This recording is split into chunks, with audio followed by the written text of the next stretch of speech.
전도서 11장은 특별히 너는 내 떡을 물 위에 던져라 여러 날 후에 도로 찾으리라 라는 수수께끼 같은 말로 시작합니다. 이후에 또 2절에 보면은 7에게나 8에게 나눠 줄지어다 무슨 재앙이 땅에 임하였는지 내가 알지 못합니다.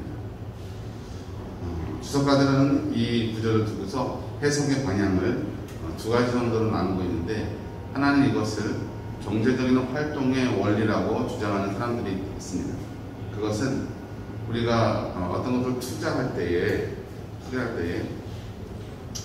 어떤 위험이나 리스크가 있지만 그것을 감내하고 투자했을 때 이후에 더 큰 이윤을 남기고 그것이 나에게 돌아오게 된다, 이런 의미로 이런 말을 한다는 거죠. 그래서 7에게나 8에게나 나눠주라. 이건 뭐예요? 분산 투자하는 거겠죠. 그 리스크를 줄이기 위해서 어떤 일이 어떻게 일어날지 모르기 때문에, 특별히 그걸 물 위에 던진다는 표현은 이제 무역을 하는 배들이 오가지 않습니까? 근데 그 배에 자신의 소중한 물건을 실어야 되는 거죠. 그래야 그것이 가서 이윤을 남겨서 가지고 오기 때문에 그렇게 해석하는 겁니다. 7에게나 8에게나도 마찬가지죠. 한 배에 다 실으면 그 배가 침몰하거나 파손하면 이제 낭패잖아요. 그러니까 여러 배에 나누어지면 많지 않더라도 나누어 실어야 그 결과가 결과가 참담할 때 그나마 피해를 줄일 수 있다, 이렇게 주장하는 거죠. 하지만 전통적인 견해는 그와 다릅니다. 전통적인 견해는 이것이 선한 사업을 힘쓰라는 하나님의 말씀이라는 거죠. 그래서 누구에겐가 불특정 다수죠. 누군가를 겨냥하는 건 아니지만 그들에게 힘써 음식을 나누고 또 그들의 삶을 보살피고 도와주라는 뜻이에요. 그러다 보면 하나님의 은혜가 그들을 통해서 다시 나에게 돌아오게 된다는 거죠.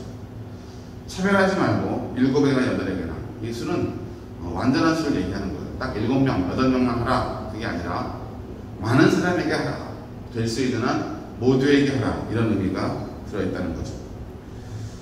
구름에 비가 가득하면 어쩔 수 없이 땅으로 쏟아지는 것입니다. 나무가 북으로나 남으로나 쓰러지게 되는 거죠. 충세를 살피고 구름만 바라보는 자들은 자기가 해야 할 일들을 할 수 없다는 것입니다. 야, 이거는 이러니까 못하겠어. 야, 저거는 저러니까 못하겠어. 이렇게 어떤 상황과 판세만 바라보고만 있는 사람은 무엇인가 일을 할 수 없는 거죠. 일단 시작을 해야 무슨 일이 이루어지는 것입니다. 5절에서 전도자는 바람의 길, 바람은 가장 불규칙하고 또 목적이 없이 임의로 부는 것처럼 보이잖아요. 또 그 바람의 방향과 또 하나는 아이 된 자의 태에서 뼈가 어떻게 자라는지 알지 못하는 것처럼 만사를 진행하시고 성취해 가시는 하나님의 일을 우리가 알 수 없다는 것입니다. 다만 우리가 알 수 있는 일은 무엇입니까? 지금에 충실하는 거죠. 씨를 뿌리고 또 가꾸고 거두어들이기 위해서 지금 노력하는 것입니다.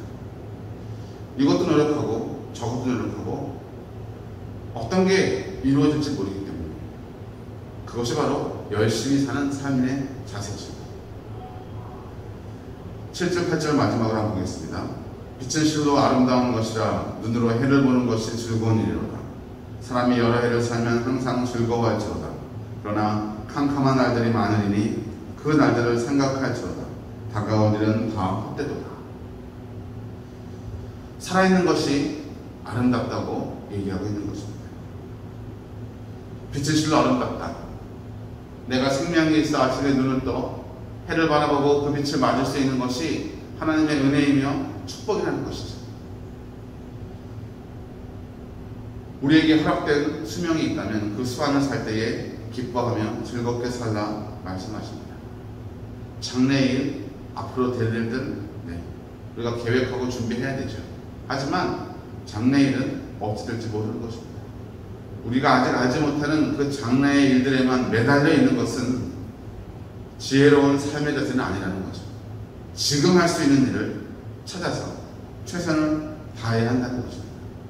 미래의 일은 어떻게 될지 모르기 때문이죠.